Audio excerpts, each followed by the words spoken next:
stick around. It's 'cause I offer something genuine. They're not used to that. Well, I guess that's why I never fit in with this world. I guess that's why I always hated people so much. If I seem like a total cynic, it's because I am. And I'm not ashamed of these things that I feel because they're right.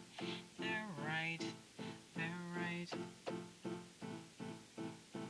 They want to make you feel like you're inferior if you don't go along with this degenerate holier than thou, 'cause don't you know all those motherfuckers be superior, 'cause they don't question anything that they're told. They just assume that whatever they call progress is something positive, something not the slightest bit ominous, something positive, something that is gonna get us to where we need to go. Well, maybe it might do that on paper. Maybe it might do that in some form or fashion.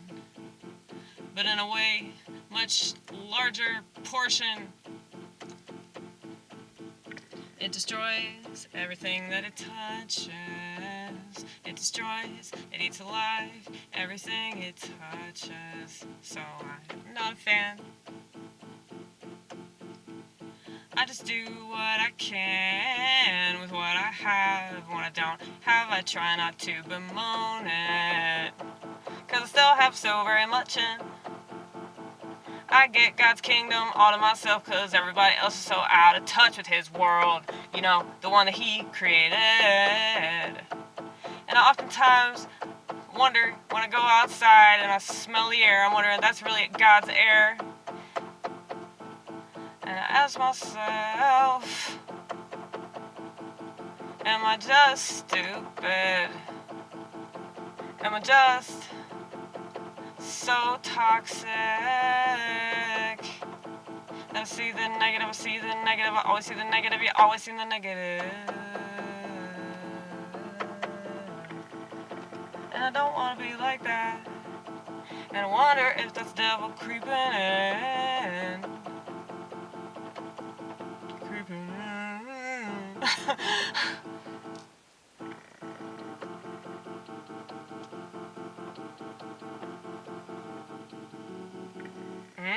What is that? I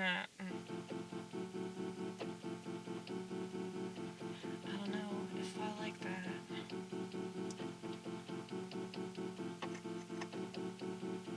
That feeling, so ominous, so obvious to me. All my life I felt it about the world I live in.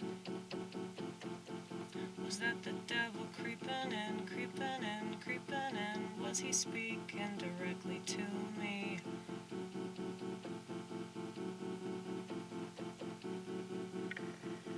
You know that if you're close to God, the devil ain't far behind. And I do feel like I'm God's right-hand man. Even though I'm not a man, even though I'm not a man, even though I'm not a man, don't think that I expect you or demand you to call me man.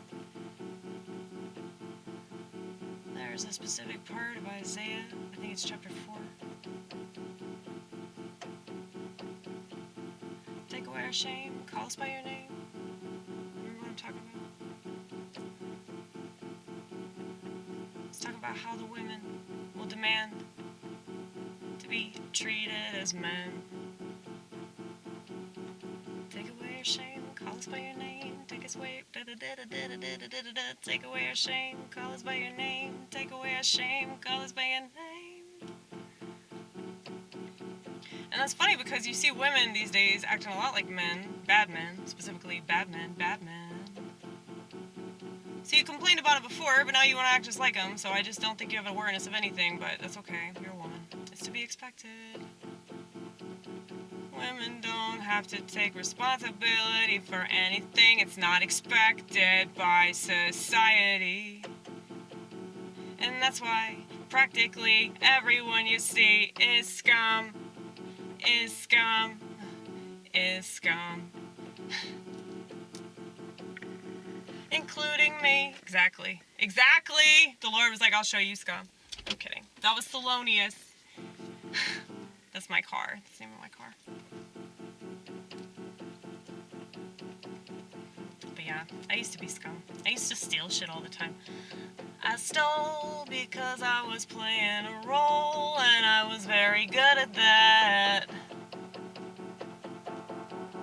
Lifting liquor bottles until I got escorted out of that particular liquor store. It's funny now, wasn't funny then, but as part of my story, I guess it's kinda sorta a confession. This is what God wants me to do, this is what God wants me to do, so if you tell me to not do it, you're the devil. Seriously, you gotta be working for him or something. Did he tell you to say that?